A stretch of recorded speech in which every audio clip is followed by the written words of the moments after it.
नमस्कार, कांचन किचन रेसिपीमध्ये आपलं सर्वांचं मनापासून स्वागत आहे. आज काय बनवायचं? आज आता बाजारात गाजर भरपूर आलेले आहेत, कारण वाटाणा आणि गाजर याचा सीझन चालू आहे.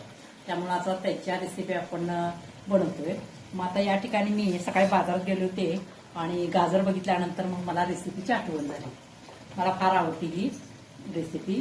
म्हणजे आपणाला कराची गाजर बर्फी बनवायची आहे. एकदम सोपी आहे, कमी साहित्यामध्ये.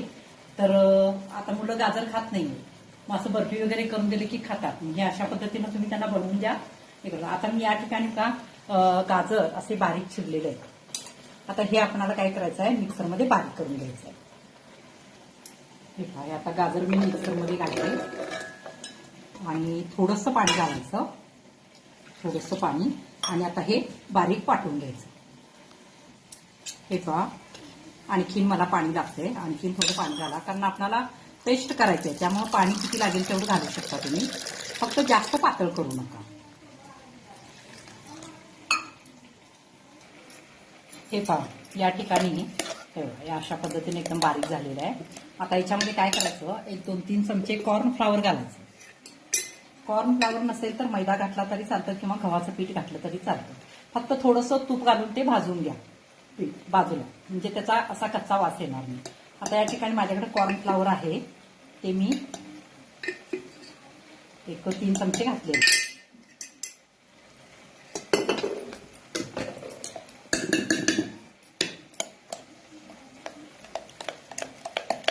आता आणखीन एक खटका मारून पिऊया.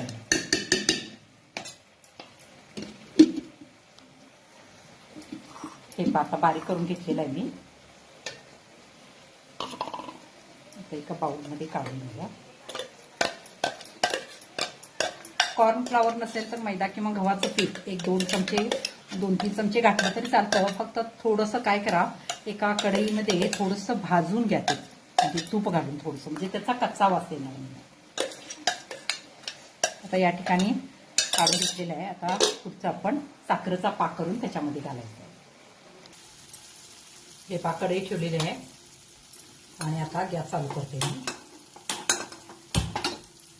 आणि मी जे हे गाजरची पेस्ट तयार केली होती ती मी एका वाटीनं मेजून घेतली.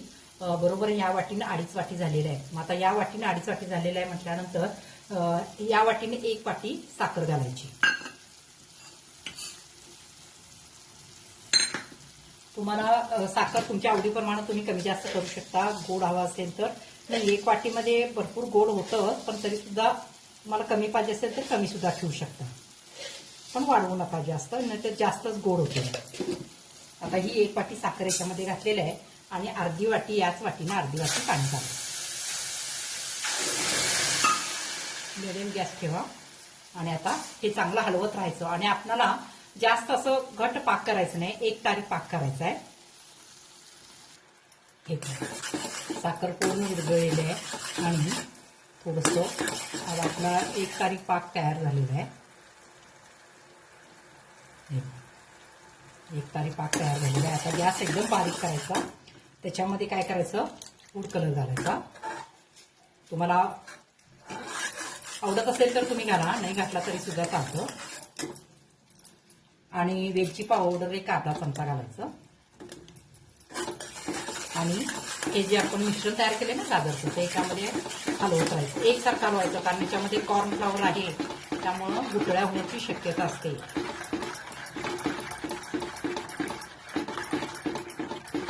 हे एकसारखं असं हलवत राहायचं.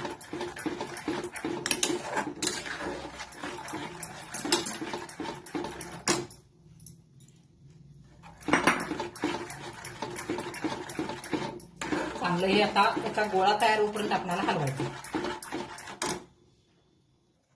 हे पहा, याचा कलर पण कसा चेंज झाला बघा, आणि घट्ट पण होत आलेला आहे.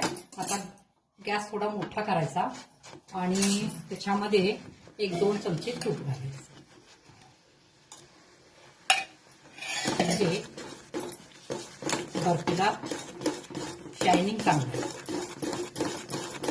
एकसारखं चांगलं घालायचं. अजिबात त्याच्यामध्ये गुठळ्या वगैरे काही झाले नाही.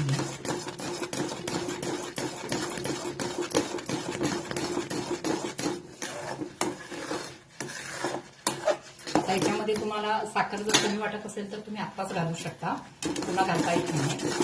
त्यामुळे आता तुम्ही साखर कमी वाटत असेल तर घालू शकता.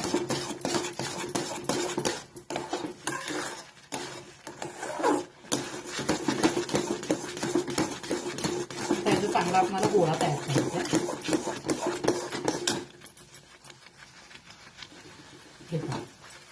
या ठिकाणी आपलं तयार झालेलं आहे. थोडंसं गार झाल्यानंतर हे लगेच घट्ट होतं, त्यामुळे लगेच हे करायला लागतं. मी काय केले, तेव्हा एका म्हणजे केकचं भांडा आहे त्याला मी तूप लावून ठेवलं होतं. आता याच्यामध्ये काय करूया, मगजबी घालूया. तुम्हाला जर हवं असेल तर तुम्ही काजू बदाम असं ड्रायफ्रूट घातले तरी चालतं याच्यामध्ये. आता हळूहळू लगेच घट्ट होतं, त्यामुळे लगेच सेट करायला ह्याच्यामध्ये ठेवूया आपण.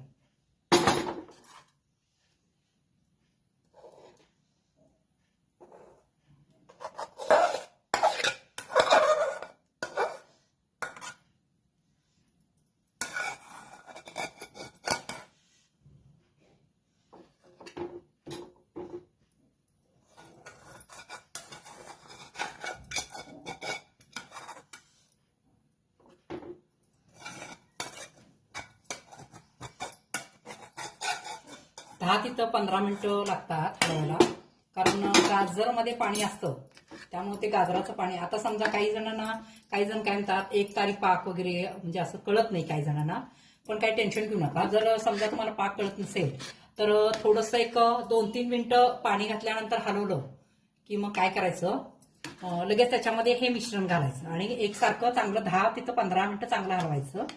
जास्त पण घट्ट करू नका, नंतर कसं होतं मग थोडी व्यवस्थित हे होत नाही, हे लगेच घट्ट होतं कारण याच्यामध्ये कॉर्नफ्लॉवर आहे. त्यामुळे लगेच असं थोडंसं थंड झालं केव्हा लगेच असं घट्ट गोळा तयार होतो. म्हणून मी जास्त गोळा केलेला नाही आहे. आता काय करायचं, हे थंड झाल्यानंतरच आपण याची वडी कट करायची, कारण हे लवकर थंड होत नाही आहे. हे पहा थोडं थंड झालेलं आहे.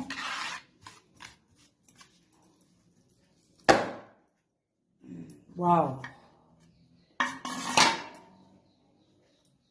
आता याच्यामध्ये मी कॉर्नफ्लॉवर घातलेलं आहे. समजा तुम्ही मैदा किंवा गव्हाचं जर पीठ वापरणार असेल तर काय करायचं, गोळा चांगला होईपर्यंत ते हलवत राहायचं, कारण गव्हाचं हे कसं असतं, कॉर्नफ्लॉवर लगेच घट्ट होतं, म्हणजे आळून येतं, असं एकदम गार झालं की लगेच घट्ट होतं. तसं गव्हाचं पीठ वगैरे येत नाही आहे, त्यामुळे जर तुम्ही घालणार असेल तर चांगला गोळा तयार झाल्यानंतर ते सेट करा. आता या ठिकाणी अजून थोडं गरम आहे, पण मी तुम्हाला कट करून दाखवते. चवीला खूप छान लागते.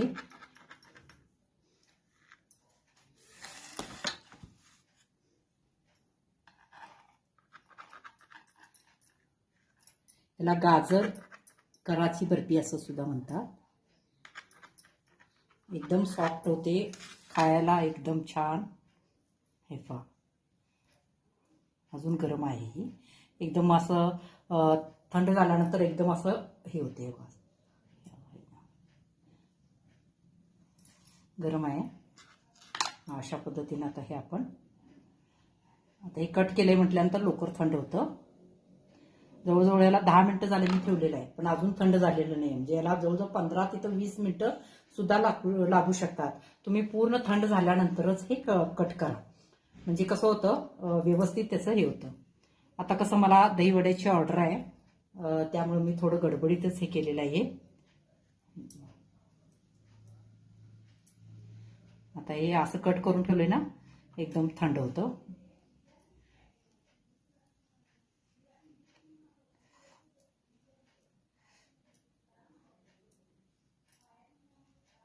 हे बघू शकतो. आता मी हे असंच ठेवणार आणि थंड झाल्यानंतरच हे पूर्ण सेट करणार. चला, कशी वाटली रेसिपी?